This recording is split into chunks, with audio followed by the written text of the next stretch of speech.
मुख्यमंत्री योगी आदित्यनाथ की अध्यक्षता में आज कैबिनेट बैठक हुई। इस कैबिनेट बैठक में 23 प्रस्ताव रखे गए, जिनमें से 22 प्रस्तावों पर मुहर लग गई है। मतलब सीधे तौर पर हम देखें तो उत्तर प्रदेश कैबिनेट ने कई महत्वपूर्ण प्रस्तावों को मंजूरी दी है, जिन पर आज ही से इंप्लीमेंट होना शुरू हो जाएगा। अगर हम सबसे बड़े प्रस्ताव की बात करें तो उत्तर प्रदेश सरकार की तबादला नीति 2022-23 पास हो चुकी है। अब उत्तर प्रदेश में किसी भी विभाग के अधिकारी कर्मचारी का तबादला इस नीति के तहत होगा। हालांकि अब से थोड़ी देर बाद ही इसकी डिटेल जारी होगी।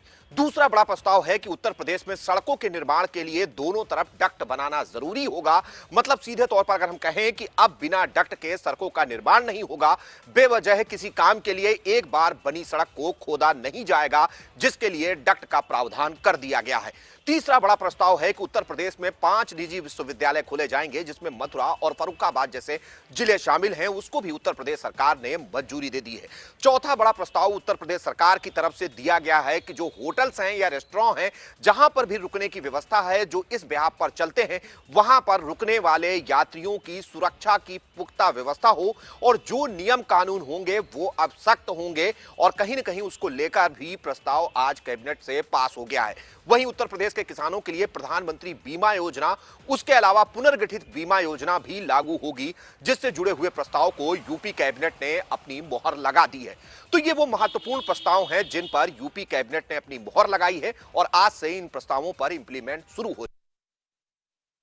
24 के चुनाव को लेकर अखिलेश यादव एक्टिव मोड में नजर आ रहे हैं और लगातार अब सॉफ्ट हिंदुत्व की राह को पकड़ते हुए आगे बढ़ रहे हैं।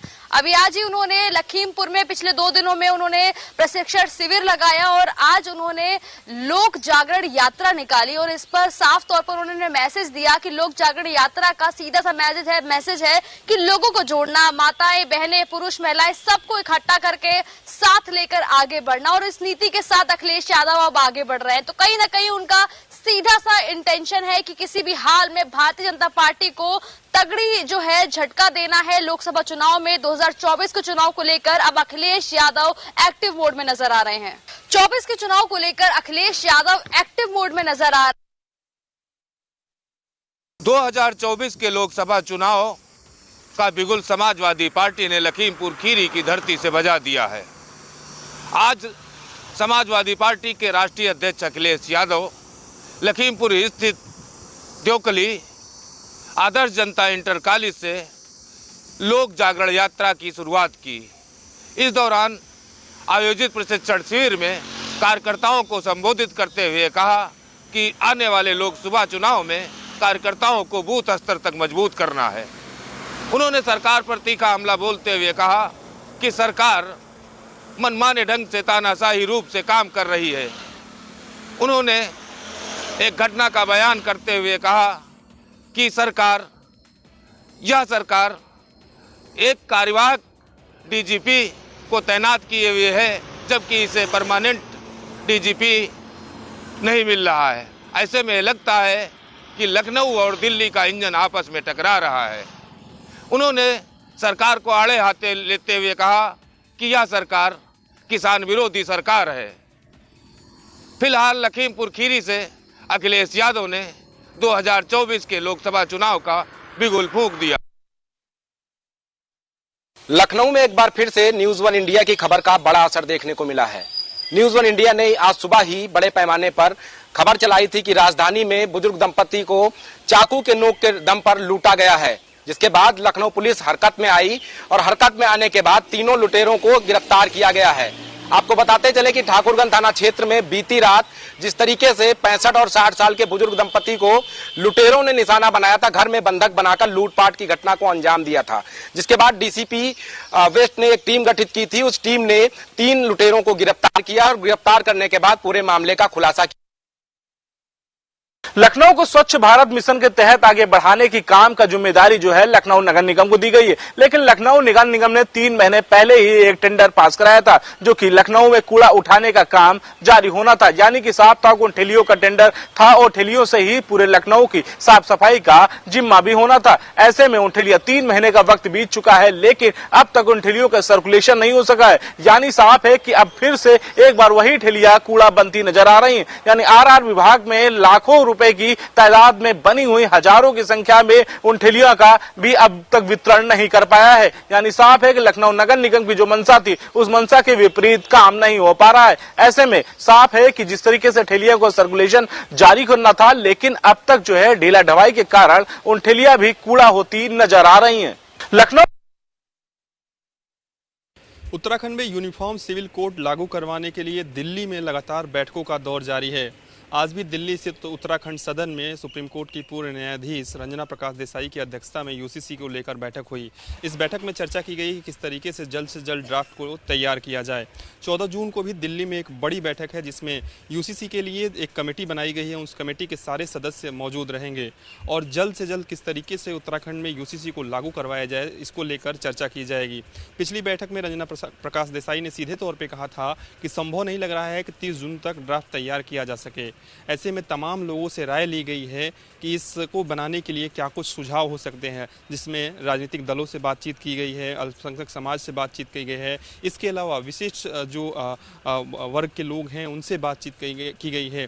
निश्चित रूप से सभी वर्गों के साथ एक साझा बातचीत करने के बाद कहीं ना कहीं इस ड्राफ्ट को तैयार किया जा रहा है और जल्द से उत्तराखंड में यूसीसी को लागू करवाया जा सके, इसके लिए सरकार भी प्रतिबद्ध है और कमेटी के मेंबर भी लगातार बैठ। पुणे शहर में पुलिस आयुक्त की ओर से रितेश कुमार जी के कहने पर कई बदमाश और लुटेरों को पकड़ने की मुहिम शुरू थी। इसके अंतर्गत कई लुटेरों को पकड़ा गया है। उनके पास जितने जो भी चुराई हुई माल है वो रिकवर किया गया है और उन्हें कोर्ट में पेश कर उन्हें दोबारा जिनकी चीज़ें हैं उन्हें वापस करने के लिए एक प्रोग्राम का आयोजन किया गया था। उस कार्यक्रम में प्रमुख अतिथि के तौर पर पुणे के पालक मंत्री चंद्रकांत पाटिल जी मौजूद थे। साथ ही पुणे पुलिस आयुक्त रितेश कुमार जी मौजूद थे। उनके हाथों से करीब 80 लोगों को उनके चोरी हुए चीज़ों को वापस दोबारा उन्हें दिया गया।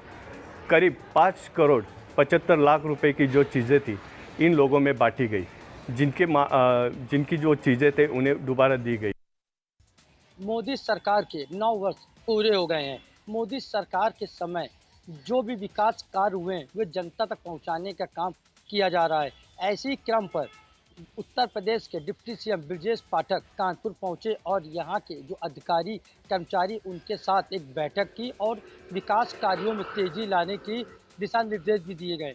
उसके बाद ब्रजेश पाठक ने मीडिया से मुखातिब होते हुए साफ तौर पर कहा है कि जो भी विकास कार्य हैं उनको लगातार तेजी दी जा रही है और मोदी सरकार में जो विकास कार्य हुए हैं वो लगातार, चाहे फिर वो सड़क से जुड़ी समस्या हो, चाहे बिजली से जुड़ी समस्या हो या फिर टैक्स से जुड़ी समस्या हो या सफाई से लेकर समस्या, उन सभी समस्याओं का समाधान हुआ है और जिसको लेकर जनता बीजेपी के कार्यों को सराह रही है। ऐसे में उन्होंने साफ तौर पर बताया कि पिछली सरकार समाजवादी पार्टी की जब रही तो लगातार भ्रष्टाचार फैला था, भू माफिया प्लाट में मकान पे कब्जा कर रहे थे, गुंडागर्दी बढ़ी थी और आम जनता को जो योजना का लाभ मिलना चाहिए था वो लाभ नहीं मिल पा रहा था। ऐसे में जब भारतीय जनता पार्टी सरकार बनी है तो तब से लेकर अभी तक जनता से जुड़ी जो भी समस्या उसका निदान किया गया है, उनके जो भी योजनाएं सरकार की वो जनता तक पहुंचाई गई है। इसका यही कारण है कि लगातार जनता जो है बीजेपी को पसंद कर रही है। आगामी 2024 लोकसभा चुनाव को लेकर के ब्रजेश पाठक ने साफ तौर पर कहा है कि इस बार भी जनता बीजेपी की सरकार बनाएगी और पूर्ण बहुमत से बीजेपी को सत्ता बैठाएगी, जिससे कि उन पर जो भी सरकार की योजना या जो भी लाभ है उन तक आसानी से पहुंच सके और समाजवादी पार्टी की जो जुमलेबाजी है उसको नकारेगी और समाजवादी पार्टी को एक बार फिर 2024 में।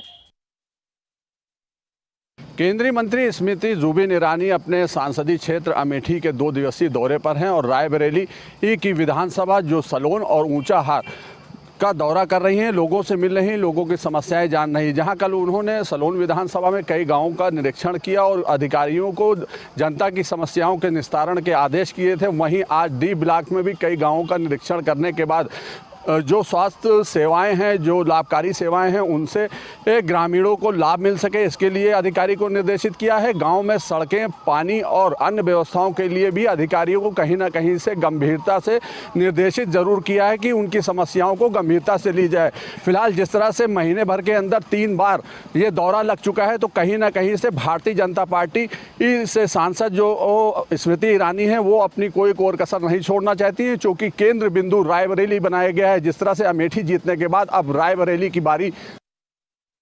मोदी सरकार के 9 साल पूरे होने पर पूर्व केंद्रीय मंत्री बरेली सांसद संतोष गंगवार ने एक प्रेस वार्ता का आयोजन किया। आपको बता दें, इस प्रेस वार्ता में मुख्य अतिथि राष्ट्रीय संसद आयोग के अध्यक्ष इकबाल सिंह रहे।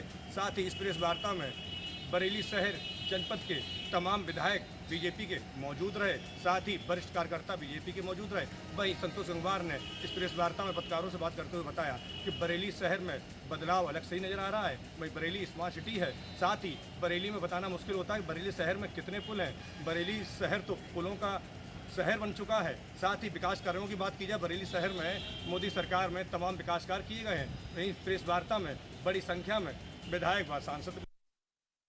फिरोजाबाद में आज डिप्टी सीएम का कार्यक्रम था। वहीं डिप्टी सीएम के कार्यक्रम में व्यापारी सम्मेलन रखा गया था, जो पालीवाल हॉल में किया गया था। वहीं अगर देखने की बात कही जाए, क्योंकि डिप्टी सीएम यहाँ आए थे, उनको व्यापारियों से मीटिंग करनी थी, तो वहाँ एक सिरसागंज में अभी तत्काल में एक मामला हुआ है।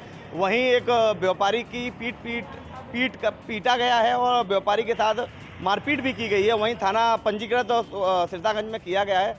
देखने वाली बात होगी कि जो पीड़ित है उसको जो पीड़ित व्यक्ति है उसको आज डिप्टी सीएम से मिलने नहीं दिया गया। वहीं उस पीड़ित ने आरोप लगाए हैं कि जो एसपी सिटी हैं और जो सीओ सिटी हैं उनको उन्होंने मिलने नहीं दिया गया और उनको रोका गया और उनसे अभद्रता से बात की गई। तो कहीं ना कहीं शासन प्रशासन जो है वो ढीलता अपना रहा है और जो ऐसे लोग हैं जो पिट रहे हैं, वादी हैं, वही आखिरकार नेताओं और जो सम्मानी लोग हैं, जो यहाँ के मुख्यमंत्री आए हैं यहाँ पर डिप्टी सीएम, उनसे नहीं मिलने दिया गया। तो कहीं ना कहीं जो पीड़ित था उसने आरोप लगाया है कि जो पुलिस है, यहाँ के जो एसपी सिटी हैं, उन्होंने नहीं मिलने दिया और एसपी सिटी से उनकी हॉक-टॉक भी हुई कि आप मंच पे नहीं चढ़ेंगे, आप ये नहीं करेंगे, धक्का मुक्की भी की गई। तो देखने वाली बात होगी। जो एक तरफ योगी आदित्यनाथ का आह्वान है कि जो आला अधिकारी हैं वो जो पीड़ित है उससे सही तरीके से परिचित करें और उसकी बात को सुने, तो कहीं ना कहीं ऐसा यहाँ योगी आदित्यनाथ का जो आह्वान है उसको दिखाई दे रहा है कि जो धरातल पे नहीं है, क्योंकि जो यहाँ के आला अधिकारी हैं वो बात सुनने के लिए तैयार नहीं है। एक पीड़ित है उसको दबा रहे हैं और पीड़ित की बात नहीं कह रहे हैं। तो कहीं ना कहीं देखने वाली बात होगी कि अब जाकर उस पर कितनी कार्रवाई होगी और क्या डिप्टी सीएम का दौरा यहाँ का सफल रहेगा। जो व्यापारी सम्मेलन रखा गया था, क्या व्यापारी जो पिटा है उसके साथ न्याय होगा। गाजियाबाद नगर निगम में अफसरों का एक कारनामा सामने आया है, जहां पर एक ऐसी कंपनी को टेंडर दे दिया गया जिसका उसके पास काम करने का अनुभव ही नहीं था। जी हां, गाजियाबाद में सड़क बनाने का टेंडर एक ऐसी कंपनी को दिया गया। करीब 6.5 करोड़ रुपए की कीमत का ये टेंडर दिया गया प्रतीक एंटरप्राइजेस को, जिसके पास ये काम करने का अनुभव नहीं था। जिसके बाद अब नगर निगम के अधिकारी इस पूरे मामले में बैकफुट पर नजर आ रहे हैं और इस बात को कहते हुए दिखाई दे रहे हैं कि ये टेंडर गलती से पास हो गया था, जिसको अब निरस्त किया जाएगा। लेकिन नगर निगम की इस गलती की वजह से जो विकास कार्य हैं वो जो लेट थे और ज्यादा लेट हो गए और इसके बाद अब दोबारा से एक बार फिर से वही प्रक्रिया शुरू होगी और उसके बाद से विकास कार्य होने शुरू होंगे। आगरा की जगनेर अनाज मंडी में किसानों की मुसीबत बनी हुई है, जहां आपसी विवाद में व्यापारियों ने लेव के चलते हुए आपस में विवाद हो गया। उस विवाद के चलते हुए किसान सुबह से धूप पर अपने ट्रैक्टर लेकर के आए थे, जो दूर दराज से आते हैं, जो प्यासे पानी से भी परेशान है। वहाँ लंबी लंबी कतारें सरसों से बड़ी ट्रॉलियों की है, जहाँ तेज धूप भी पड़ रही है, मगर व्यापारियों के आपस के झगड़े में किसानों का बड़ा नुकसान हो रहा है। जहाँ लेब लगाने के लिए या लैब पर बिना जांच के, या कई व्यापारी अड़े हैं कि जांच के बाद ही सरसों की खरीद होगी और कई व्यापारी कह रहे हैं कि इस लैब का खुलेआम विरोध कर रहे हैं, मगर व्यापारियों के आपसी झगड़े के चलते हुए किसान परेशान हैं। ये हमारा अनाज मंडी जगनेर का मामला है, जहां आखिरकार उच्च अधिकारियों को संज्ञान लेना चाहिए, किसानों की सरसों खरीद होनी चाहिए। जबकि परिवार में कई व्यापारियों के परिवार में शादी का समारोह भी है, जिसमें वो अपनी सरसों को लेकर के मंडी जगनेर में आया हुआ है, उनको नहीं व्यापारी खरीद कर रहे हैं। पहाड़ों में लगातार बारिश होने की वजह से बारिश इस वक्त आफत बनी हुई है। बागपत के अंदर भी बारिश ज़्यादा हुई है। पहाड़ों से हथनी कुंड बराज से पानी छोड़ा गया है। पानी इस वक्त बागपत पहुंच चुका है, जहां पर बाढ़ की स्थिति बनी हुई है। आज बागपत के डीएम जितेंद्र प्रताप सिंह ने खुद काठा के अलीपुर बांध पर जाकर पूरी स्थिति का जायजा लिया और आला अधिकारियों को निर्देश भी दिए हैं। आपातकालीन के लिए उन्होंने कंट्रोल रूम भी बनाया गया है और आला अधिकारियों को निर्देश दिए हैं कि कंट्रोल रूम में 24 घंटे उपस्थित रहें।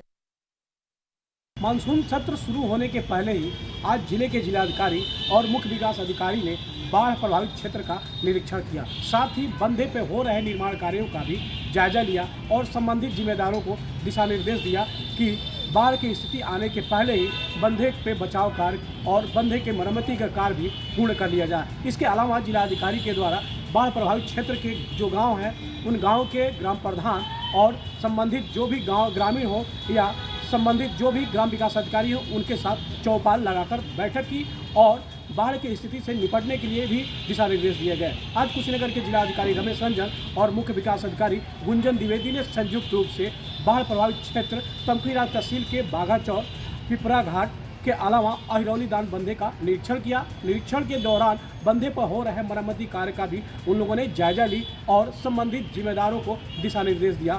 साथ ही उन्होंने ये भी कहा कि जल्द से जल्द बंधे की बचाव और बंधे की जो मरम्मती कार्य है उसे पूर्ण कर लिया जाए। बंधे पर जो अतिक्रमण है उसे भी हटाया जाए, जिससे बाढ़ प्रभावित लोगों को कोई दिक्कतें न हो। इसके उपरांत जिलाधिकारी और मुख्य विकास अधिकारी के द्वारा गाँव में चौपाल का आयोजन किया गया। साथ ही उन लोगों ने बाढ़ प्रभावित क्षेत्र के जो ग्राम प्रधान हैं और वहाँ के सचिव के साथ साथ जो ग्रामीण लोग हैं उनके साथ बैठक की गई और बैठक में बाढ़ की स्थिति में कैसे बचाव करें, साथ ही नाव पर ओवरलोड न करें, इन तमाम चीज़ों को लेके उन्हें संबंधित जिम्मेदारों को दिशा निर्देश भी दिया गया और सुझाव देने के साथ साथ ओवरलोड की स्थिति में नाव के खिलाफ कार्रवाई करने की बात जिलाधिकारी के द्वारा कही गई। इसके अलावा जिलाधिकारी ने यह भी कहा कि बाढ़ की स्थिति से निपटने के लिए हर संभव प्रयास किया जाएगा। क्योंकि यह क्षेत्र बाढ़ प्रभावित क्षेत्र है तो यहाँ पर हमेशा बाढ़ की स्थिति से निपटने के लिए ध्यान दिया जाएगा और लोगों को बाढ़ से बचाने की स्थिति से हर संभव मदद भी दी जाएगी। एसपी राजेश द्विवेदी ने फरियाद को सुनकर उनके निस्तारण के आदेश संबंधित अधिकारियों को दिए हैं। साथ ही थाना अध्यक्षों को निर्देशित किया है कि जो भी पीड़ित थाने पर आए उनकी फरियाद को सुनकर उसका निस्तारण करें अधिकारी। यही नहीं, उत्तर प्रदेश के मुख्यमंत्री योगी आदित्यनाथ ने सभी जिले के एसपी और डीएम को निर्देशित किया है जो भी पीड़ित ऑफिस में पहुंचे उसकी समस्या को सुनकर अधिकारी निस्तारण करें। ऐसे में जिले के एसपी गंभीरता से लेते हुए सभी थानेवार को निर्देशित किया है कि उनकी समस्याओं का सुनकर और उसका निदान करें। सियालदा से अजमेर जा रही सियालदा एक्सप्रेस में अचानक शॉर्ट सर्किट को देख धुआं उठा, जिसको देख के उसमें चल रही यात्रियों में अफरा तफरी मच गई। उस अफरा तफरी को देखते हुए तुरंत भरवारी रेलवे स्टेशन के पास सियालदा को रोका गया और इसकी सूचना रेलवे प्रशासन को दी गई। रेलवे प्रशासन तुरंत एक्टिव मोड पे आया और वहां पहुंच करके फॉगिंग की तरह धुएं को देखा, जो कि मामूली सा शॉर्ट सर्किट से धुआं उठा था। लेकिन कहीं ना कहीं रेलवे प्रशासन की सक्रियता के कारण जो भी धुआं उठा था वो घटना बड़ी ना होती। रेलवे प्रशासन ने तुरंत उस पर काबू पाया और उस धुएं पे को तुरंत फॉगिंग के द्वारा बुझाया गया। लोगों के बाद जब धुआं उठना बंद हो गया, शॉर्ट सर्किट चेक हो गई गाड़ी, उसके बाद यात्रियों को पुनः उस डिब्बे में यात्री बैठे और पुनः अजमेर के लिए रवाना कर दिया गया। सियालदा से अजमेर जा रही जिले में गुआ पूजन कार्यक्रम के दौरान हर्ट फायरिंग के मामले में सोमवार को पुलिस ने आरोपी के खिलाफ मुकदमा दर्ज कर लिया है। लाइसेंसी बंदूक को कब्जे में लेकर के निस्तीकरण की कार्रवाई की जा रही है। हर्ट फायरिंग में गोली लगने से पिता पुत्र घायल हुए थे। मामला मजमा थाना क्षेत्र के नौरंगा गाँव में निर्जन राजपूत के घर में कुआं पूजन का कार्यक्रम चल रहा था। इसी दौरान हुई हर्ष फायरिंग में हरिमोहन राजपूत व उसका पुत्र गंभीर रूप से घायल हो गए। दोनों को इलाज के लिए मेडिकल कॉलेज में झांसी रेफर कर दिया गया था। थाने में हर्ष फायरिंग करने वाले अभियुक्तों के खिलाफ कार्रवाई की गई है और दोनाली बंदूक को कब्जे में पुलिस द्वारा ले लिया गया है और निस्तीकरण की कार्रवाई की जा रही है। बिजनौर के धामपुर में युवती की लाश आज नहर में तैरती हुई मिल ही गई। 24 घंटे के बाद एनडीआरएफ के काफ़ी प्रयास के बाद आज युवती की लाश तैरती हुई मिली और परिजनों में कोहराम मच गया। जी हां, आपको बताते चलें लाश की शिनायत पारुल युवती के नाम से हुई है।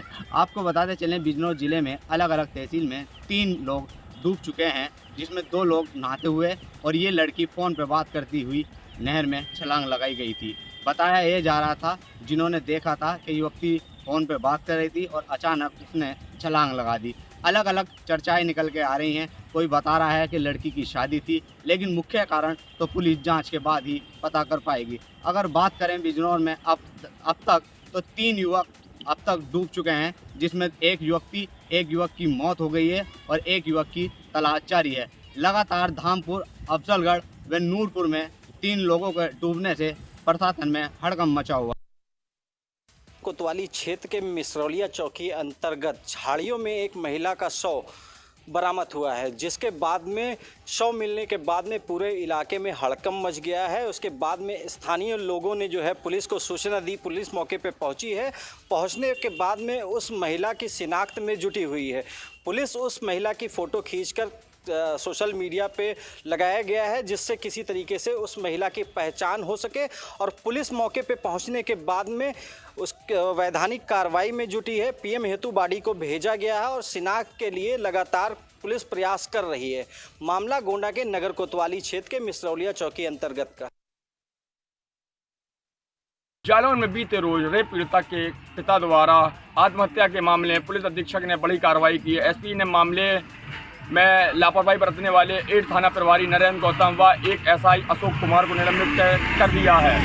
एसपी की इस कार्रवाई से पूरे पुलिस महकमे में हड़कंप मचा है। आपको बता दें कि जालौन के 8 थाना में बीते दिनों एक नाबालिग के संग गैंगरेप की वारदात को अंजाम दिया गया था। इस मामले में पीड़िता के पिता लगातार थाने के चक्कर काट रहे थे और उसे न्याय नहीं मिल रहा था। इस मामले में पुलिस द्वारा पीड़िता के पिता को लगातार समझौते का दबाव बनाया जा रहा था, जिसको लेकर सोमवार को पीड़िता के पिता ने फांसी लगाकर आत्महत्या कर ली। इस मामले को संज्ञान में लेते हुए आज एसपी ने 8 थाना प्रभारी व एक एसआई